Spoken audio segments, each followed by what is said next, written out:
헤어롬교회 성도 여러분 안녕하십니까? 서상배 목사입니다.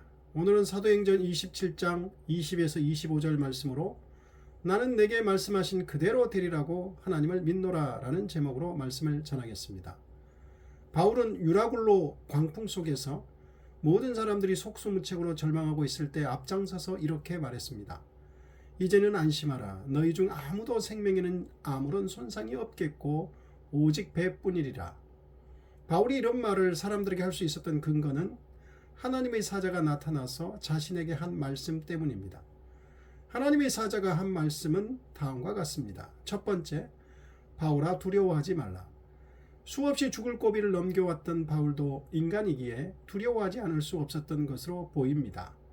그런데 바울아 두려워하지 말라는 하나님의 사자의 말씀에 대한 믿음으로 바울은 두려움이 사라진 것으로 보입니다. 그렇지 않았다면 다음날 배 안에 있는 사람들에게 이제는 안심하라는 말을 하지 못했을 것입니다. 하나님의 말씀이 이렇게 바울에게 실제적으로 능력이 된 것입니다. 우리는 삶 속에서 두려워할 만한 일들이나 염려하고 걱정에 휩싸일 만한 일들을 겪을 때가 있습니다. 그럴 때 두려워하지 말라, 염려하지 말라는 하나님의 말씀이 우리의 두려움과 염려를 사라지게 할 것을 믿으시고 말씀이 능력이 되는 믿음의 경험을 할 수 있기를 바랍니다. 하나님의 사자가 이어서 한 말씀은 두 번째, 내가 가이사 앞에 서야 하겠다는 것입니다. 바울은 복음을 위해 로마까지 가야만 하기에 여기서 죽지 않는다는 말씀입니다. 하나님은 우리의 생사를 결정하시는 분입니다. 우리가 태어난 것도 우리가 스스로 한 것이 아니었듯이 죽는 것도 풍랑이는 삶의 여건에 달린 것이 아닙니다. 그리고 우리의 삶이나 생명과 사명, 하나님의 부르심은 매우 연관성이 깊다는 것을 보여주는 말씀이기도 합니다. 그리고 하나님의 사자가 마지막으로 하신 말씀은 세 번째, 하나님께서 너와 함께 항해하는 자들을 다 내게 주셨다는 것입니다. 이는 바울에게 주신 하나님의 뜻을 이루기 위해 그와 함께한 275명의 생명도 살려두신다는 것을 말해줍니다. 여기서 주셨다는 말은 바울과 함께 배에 탄 사람들을 바울에게 선물로 주셨다는 뜻입니다. 바울로 인해 275명이 목숨을 건진 것입니다.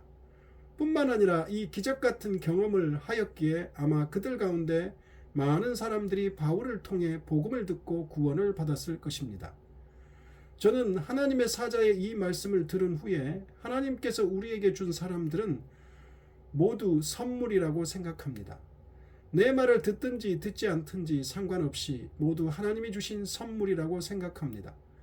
그리고 그들은 나로 인해 하나님께서 복을 주실 사람들이라고 생각합니다. 그 복은 이 세상에서뿐만 아니라 구원이라는 복도 주실지 모른다는 것입니다. 그러므로 그들이 나를 좋아하거나 싫어하거나 상관없이 섬기고 도움을 주고 화평하게 살아가는 것이 우리들의 사명이기도 하다고 생각합니다. 이 세상에 혼자 살아가는 사람은 아무도 없습니다. 누군가 늘 주변에 있게 마련입니다. 가정에도, 교회에도, 사회에도, 동네에도 있게 마련입니다. 그들이 모두 하나님이 우리에게 주신 선물이라고 생각합니다. 바울은 하나님의 사자가 바울아 두려워하지 말라.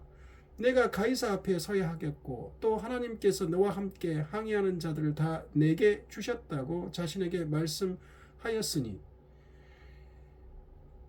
그러므로 여러분이여 안심하라. 나는 내게 말씀하신 그대로 되리라고 하나님을 믿노라라고 말씀했습니다.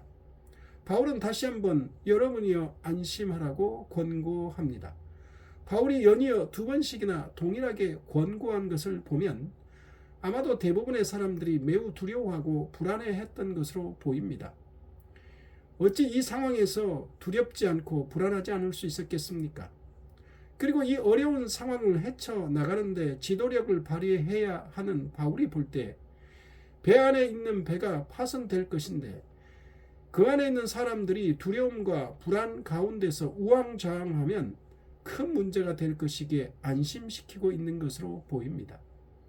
하나님의 사자도 바울에게 두려워하지 말라고 가장 먼저 말씀하셨고 바울도 그들에게 안심하라고 두 번씩이나 권면하는 것을 볼 때 우리에게 닥치는 환난보다 더 치명적인 것은 우리의 마음을 파고드는 두려움, 근심, 불안, 불신 등 심리적인 내면의 문제인 것입니다.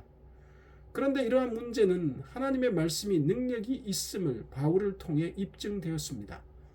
우리가 하나님의 말씀을 믿을 때 두려움, 근심 등은 순식간에 사라지고 우리 안에서 전혀 힘을 쓰지 못한다는 것입니다.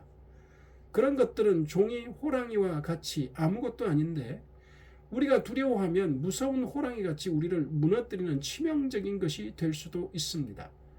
그래서 그런지 하나님의 말씀은 이에 대해 자주 말씀하십니다.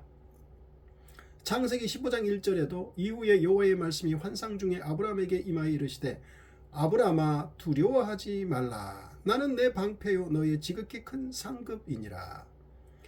하나님께서는 이렇게 아브라함뿐만 아니라 야곱과 요셉에게도 모세에게도 두려워하지 말라고 말씀하셨습니다. 그리고 여호수아에게도 동일한 말씀으로 격려해 주셨습니다. 여호수아 1장 9절 내가 내게 명령한 것이 아니냐 강하고 담대하라 두려워하지 말며 놀라지 말라.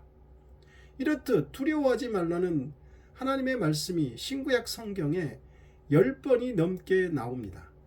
그리고 보면 사람은 10번이 아니라 100번이 넘게 나옵니다. 그리고 보면 사람은 두려움 속에서 사는 것 같습니다. 그리고 사람을 지으신 하나님은 이런 사람의 심리를 너무도 잘 아시고 말씀으로 치료해 주시고 격려해 주시는 분이십니다. 그리고 바울이 그들에게 이런 말씀으로 마무리합니다. 나는 내게 말씀하신 그대로 되리라고 하나님을 믿노라.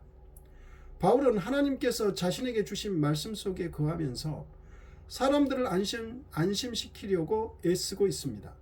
그러나 그들이 얼마나 바울의 말을 믿고 안심하였는지는 알 수가 없습니다.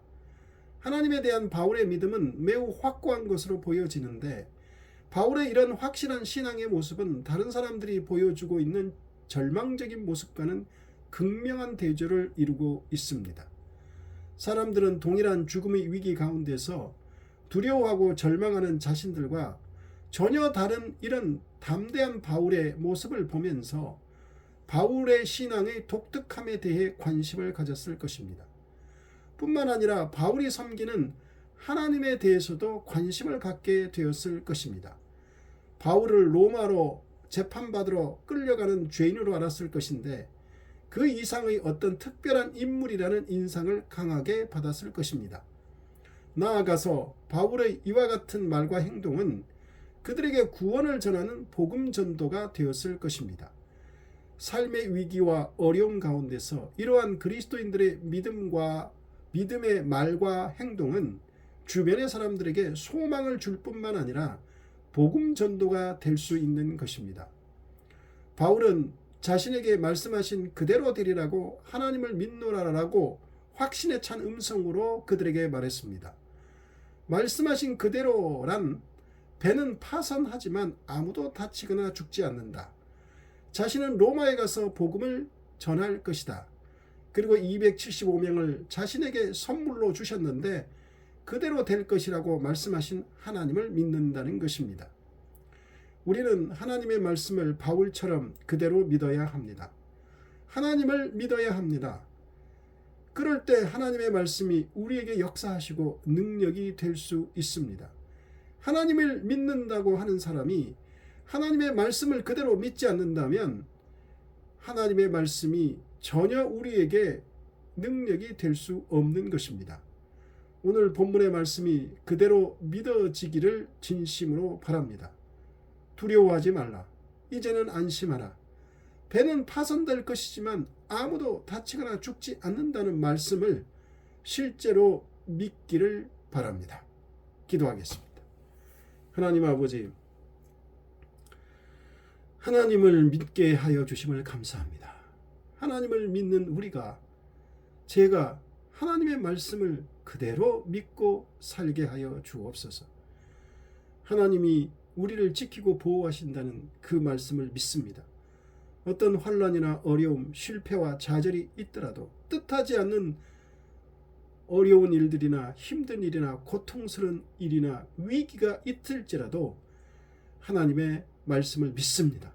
하나님이 우리를 살려주실 것을 믿습니다. 회복시켜 주실 것을 믿습니다. 예수님 이름으로 기도드립니다.